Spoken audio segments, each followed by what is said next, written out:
Hello friends, how are you? I hope you are good. Welcome to expert opinion. और आज का हमारा topic है विसर्ग संधि।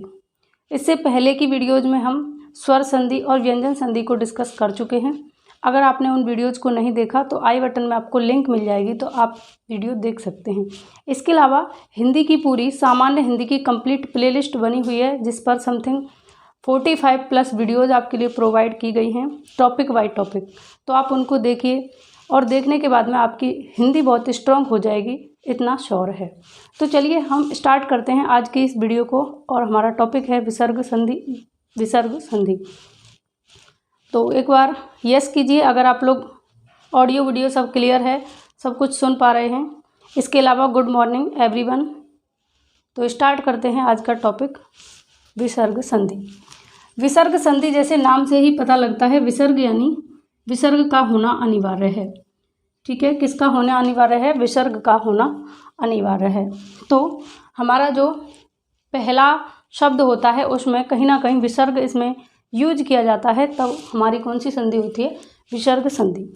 इसकी कंडीशंस मैंने आपके सामने लिखी हैं। फर्स्ट कंडीशन, सेकंड कंडीशन और थर्ड कंडीशन और फोर्थ कंडीशन। तो 4 कंडीशन दी हुई हैं जिनसे आप विसर्ग संधि की पहचान कर सकते हैं। बिल्कुल शॉर्ट में आपको बताया जाएगा, बहुत सारी गाथा लिखने की ज़रूरत नहीं पड़ेगी आपको, और विसर्ग संधि आपकी क्लियर होंगी। हूबहू इसी तरीके से आप डायग्राम बनाएं और इस तरीके से उनको सेट कर लीजिए। उसके बाद मैं बताऊंगी कि ये किस तरीके से इनसे विसर्ग संधि का निर्माण होता है। दूसरी बात, अगर आप डिटेल लिखना चाहते हैं, आप चाहते हैं कि नहीं हमें तो डिटेल में चीज़ें चाहिए, तो डिटेल भी मैं आपके सामने बोलती जाऊंगी। अगर आप नोट करना चाहें तो नोट करते जाइएगा। तो यहाँ आपके सामने जो फर्स्ट कंडीशन है, इसमें लिखा है विसर्ग, फिर आधा रा है ऊपर जो उड़ता है, यानी रा के कौन कौन से रूप होते हैं? एक होता है पदेन रूप और एक होता है रा का रेफ रूप। ठीक है, पदेन का मतलब जो नीचे की तरफ लगता है, जैसे हम प्रकाश में लगाते हैं नीचे, तो ये जो पा में रा लगा हुआ है ये रा का पदेन रूप है, यानी पद की तरफ लगा हुआ है, तो इसे बोलते हैं रा का पदेन रूप। और ये ऊपर की तरफ जो लगा है इसको बोलते हैं रा का रेफ रूप। ठीक है, तीसरा पॉइंट लिखा है सा, कौन सा? दंती।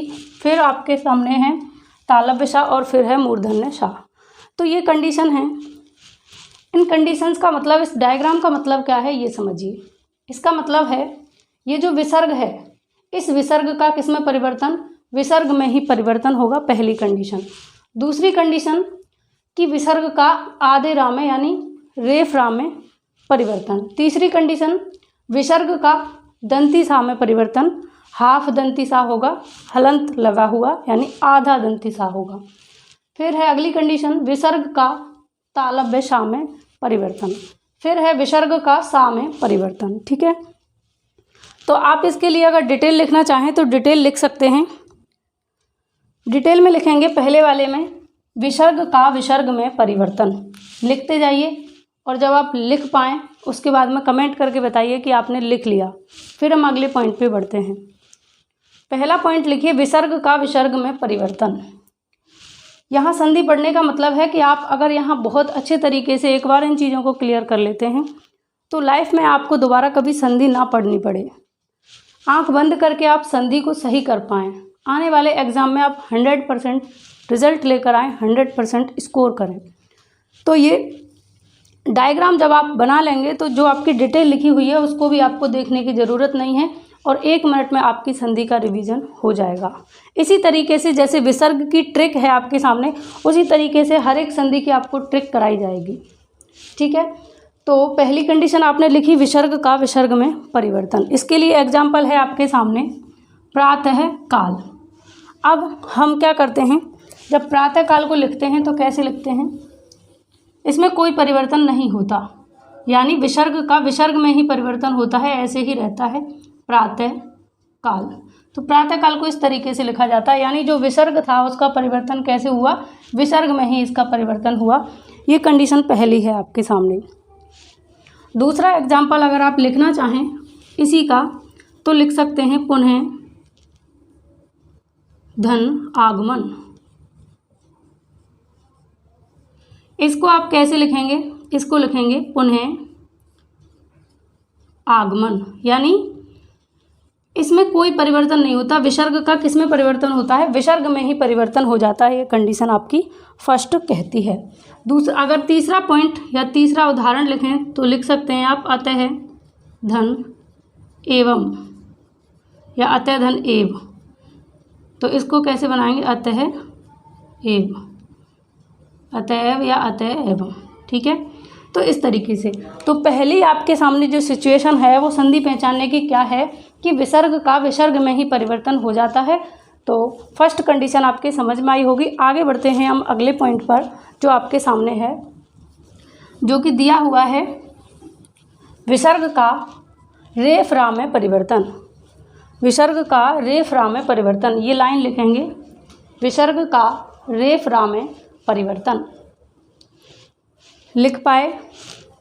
उसके बाद में यहाँ देखेंगे आप दूसरा एग्जाम्पल है दूसरी कंडीशन का। तो इसको कैसे अप्लाई करेंगे? जैसे मैंने यहाँ लिखा निधन धन, तो इस विसर्ग का, ये जो विसर्ग है इसका परिवर्तन किस में होगा? आधे रा में होगा, और ये हो जाएगा निर प्लस धन बराबर क्या हो जाएगा? निर्धन। इस तरीके से तो दूसरी सिचुएशन आपके सामने आई, विसर्ग का किस में परिवर्तन? आधे रा में परिवर्तन। जैसे और एग्जाम्पल्स आप लेना चाहें तो आप ले सकते हैं दु धन गम, ये हो जाता है दुर्गम। ऐसे ही दुर्दिन दुर्धन दुधन दिन, तो क्या हो जाएगा? दुर्दिन। यानी second situation, second condition, second स्थिति क्या है कि हमारा विसर्ग किस में परिवर्तित हो रहा है? रेफ जो रा है उसमें परिवर्तन इसका हो रहा है। तो बहुत सारे एग्जाम्पल आप बना सकते हैं। जैसे अगर आपसे कोई निरादर में संधि पूछ ले कि निरादर में कौन सी संधि होगी, इस तरीके से दे दिया जाए तो एक बार तो आप जल्दी में क्या कर देंगे? इसको कर देंगे दीर्घ संधि। आप सोचेंगे कि जो दीर्घ रा हमें बड़ा आ दिख रहा है बीच में, ये क्या है? दीर्घ संधि है। लेकिन यहाँ दीर्घ संधि नहीं है। अगर इसका विच्छेद करेंगे तो ऐसे करेंगे निधन आदर, निधन आदर दर। आगे चलते हैं और हम अगली संधि की बात करेंगे, अगले पॉइंट की बात करेंगे। थर्ड पॉइंट, विसर्ग का दंती सा में परिवर्तन। ये लाइन लिखेंगे, विसर्ग का दंती सा में परिवर्तन। और दंती सा कैसा होगा? आधा दंती सा होगा, आधा दंती व्यंजन होगा, ठीक है। तो विसर्ग का किस में परिवर्तन करना है हमें? आधे सा में। तो यहाँ देखिए थर्ड पॉइंट, निधन संधेय लिखा हुआ है, तो इसका क्या बन जाएगा? निस्संदेह। इस तरीके से ये होता है शुद्ध, और इससे पता लगता है आपको कि शुद्ध वर्तनी होती क्या है आखिर शब्दों की। तो निधन संदेह क्या हो जाता है? निस्संदेह। ऐसे ही दूसरा बनाएंगे आप दु धन साहस, ये क्या हो जाएगा? दुस्साहस। तो अब आपको पता लगा होगा कि दुस्साहस का संधि विच्छेद किस तरीके से होगा? दु धन साहस, तो क्या हो जाएगा? दुस्साहस, ठीक है। निधन संदेह, तो क्या हो जाएगा? निस्संदेह। इस तरीके से अलग अलग आपके सामने एग्जाम्पल्स क्विज के माध्यम से भी आते रहेंगे। अगला पॉइंट है आपके सामने चौथा, और यहाँ देखेंगे विसर्ग का तालव्य सा में परिवर्तन। विसर्ग का परिवर्तन किस में हो रहा है? तालव्य सा में। तो ये पॉइंट लिखेंगे, ये लाइन लिखेंगे, विसर्ग का तालव्य सा में परिवर्तन। अभी विसर्ग की कंडीशन चल रही है, फिर ओ वाली कंडीशन आएगी, उसके बाद में सा की कंडीशन आएगी फिर से कि विसर्ग के साथ में जब भी सा आएगा तो उसका विसर्ग आएगा, और उसके बाद में क्या हो जाएगा? सा में परिवर्तन हो जाएगा, ठीक। तो यहाँ पर इसको लिखेंगे विसर्ग का सा में परिवर्तन। कौन सा सा? तालव्य सा। अब यहाँ एग्जाम्पल है दुधन चिंता, तो ये क्या हो जाएगा? इसका संधि क्या बनेगा? दुधन चिंता का दुश्चिंता, दुश्चिंता। दुधन चिंता का क्या हो जाएगा? दुश्चिंता, ठीक। इसी तरीके से आप और भी एग्जाम्पल्स लिख सकते हैं, जैसे दुधन साहस दुस्साहस, दुधन चरित्र दुस्साहस, इसका होगा दुधन चरित्र लिखेंगे, दुधन चरित्र। तो ये हो जाएगा क्या? दुष्चरित्र। इस तरीके से दुष्चरित्र। और भी एग्जाम्पल्स लिखना चाहें तो आप लिख सकते हैं, निधन छल निश्छल हो जाएगा, निधन चय निश्चय का अगर आपसे संधि विच्छेद कोई पूछ ले तो कैसे करेंगे, इनको नोट करते जाएंगे साथ के साथ में। नी धन चय, तो जब ये विसर्ग हमारा किस में परिवर्तित हो जाता है, दंती सा में, तो हमारा हो जाता है ये निश्चय। ठीक है, इस तरीके से।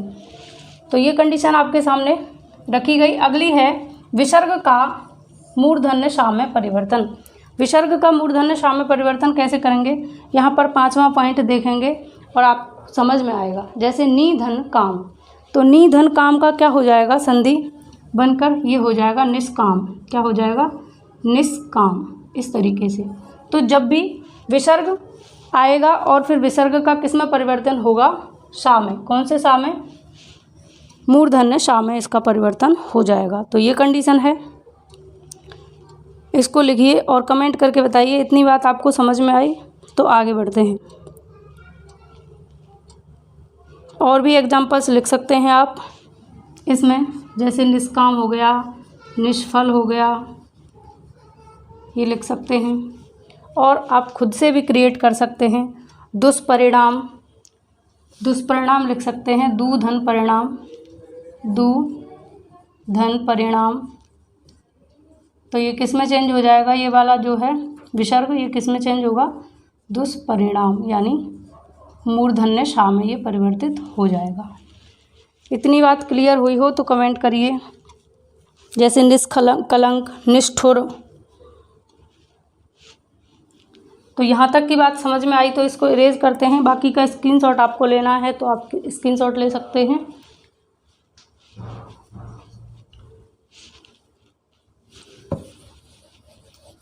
अगली सिचुएशन आपके सामने सेकंड रखी गई है।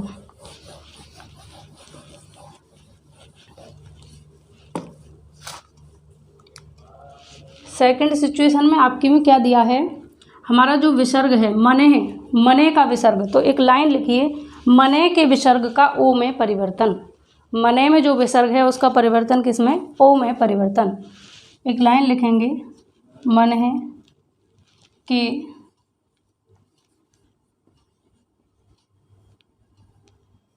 विसर्ग का ओ में परिवर्तन।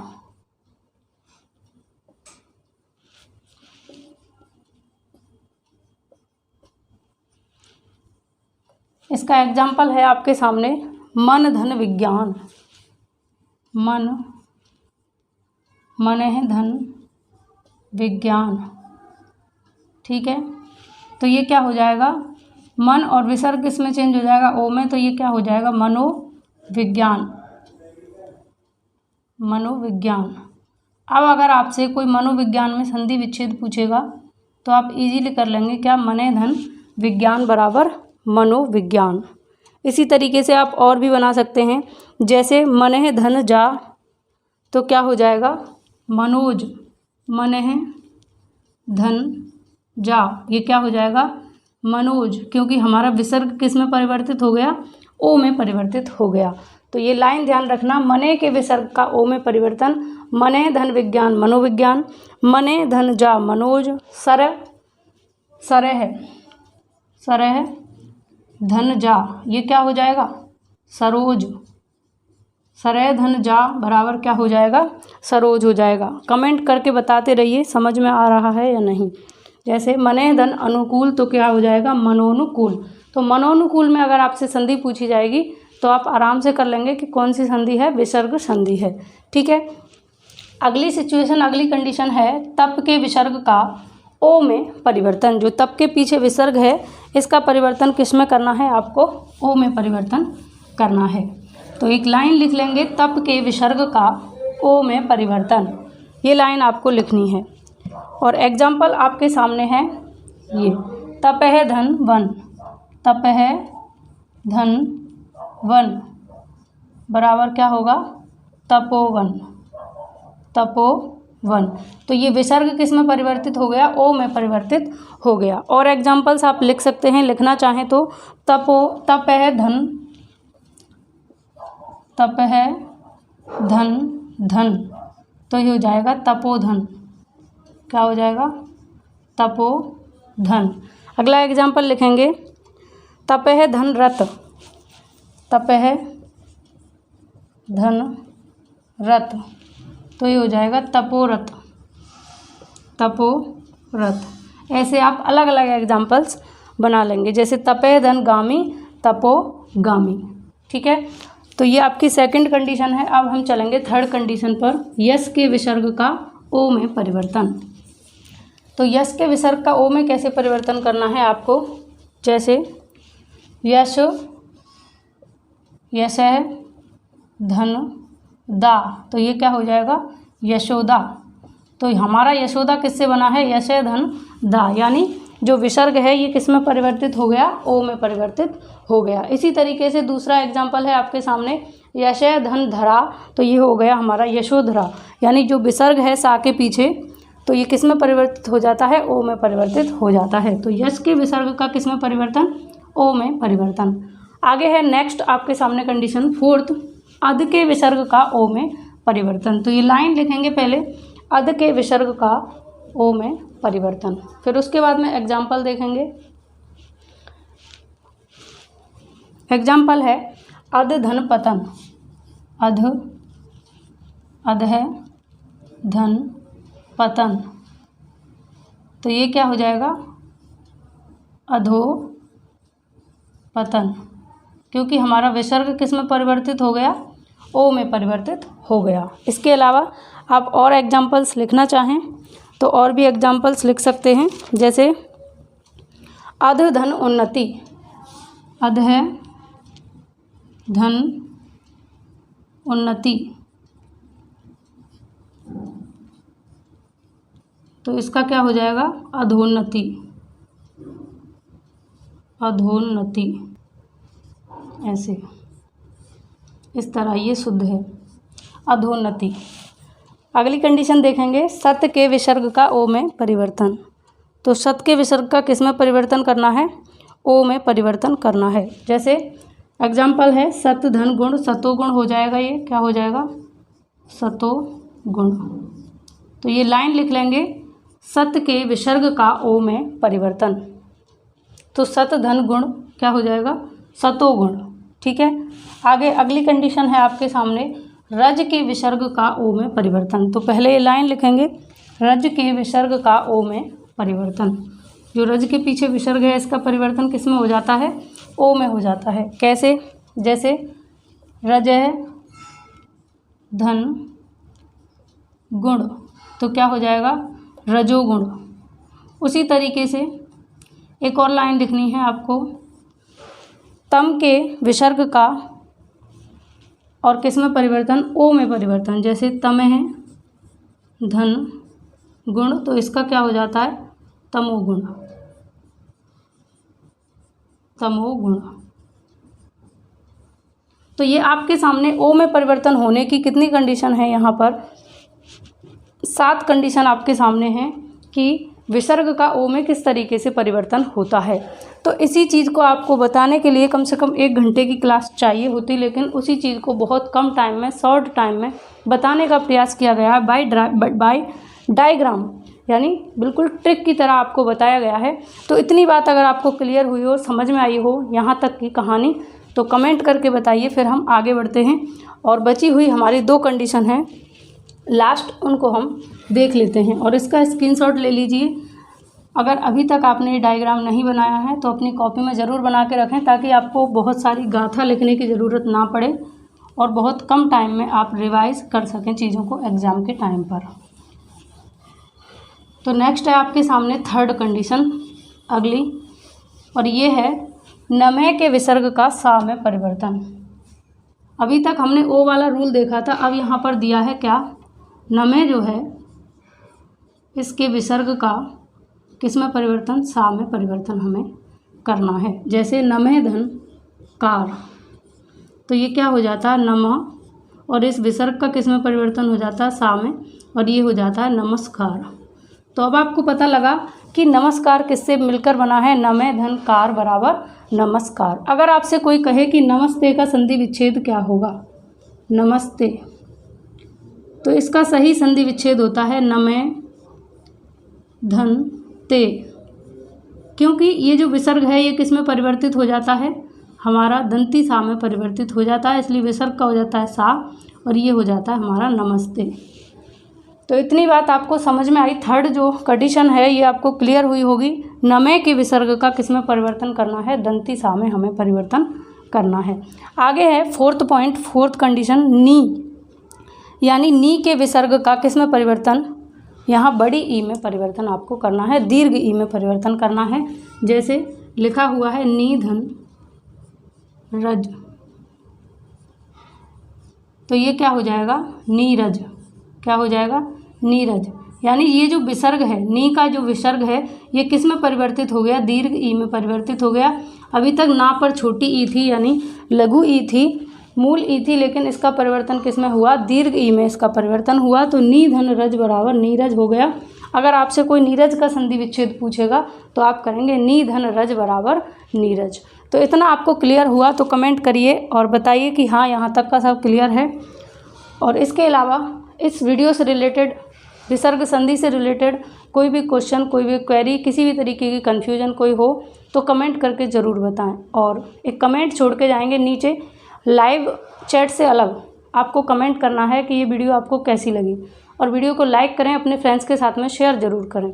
मिलते रहेंगे इसी तरीके से और बेहतर कंटेंट के साथ में। तो हमारी संधि यहाँ पर ख़त्म होती हैं। हमने तीनों संधियों को डिटेल में डिस्कस किया, स्वर संधि, विसर्ग संधि और व्यंजन संधि, तीनों को हमने यहाँ पर कंप्लीट डिस्कस कर लिया है। तो संधि से बनने वाला क्वेश्चन अब आपका गलत नहीं होगा, ये कंफर्म है। तो चलिए मिलते हैं अगली वीडियो में, और अब आने वाली वीडियोज़ में हम डिस्कस करेंगे समास को। आपकी डिमांड थी कि हम समास को डिस्कस करें पहले, लेकिन उससे पहले मैंने संधि को क्यों डिस्कस किया है, इसका रीज़न ये है कि संधि और समास आपस में जुड़े हुए हैं, और जब आप संधि पढ़ लेते हैं तो समास समझने में आसानी होती है, आप समझ पाते हैं कि ये चीज़ें बनी किस तरीके से हैं। तो पहले संधि को पढ़ना ज़रूरी होता है, उसके बाद में आप समास को समझेंगे। तो आने वाली क्लासेज में हम डिस्कस करेंगे क्या, समास। तो तैयार रहिएगा, रेडी रहिएगा। और इस वीडियो से रिलेटेड आपके लिए 11 बजे क्विज आने वाली है, उसमें सभी लोग पार्टिसिपेट करेंगे और ज़्यादा से ज़्यादा मित्रों को चैनल पर जोड़ने का प्रयास करेंगे, टेलीग्राम पर भी और यूट्यूब पर भी, जिससे हमारी फैमिली बड़ी हो और डिस्कशन और ज़्यादा बेहतर होता रहे। चलिए मिलते हैं अगली वीडियो में, तब तक के लिए गुड बाय, टेक केयर।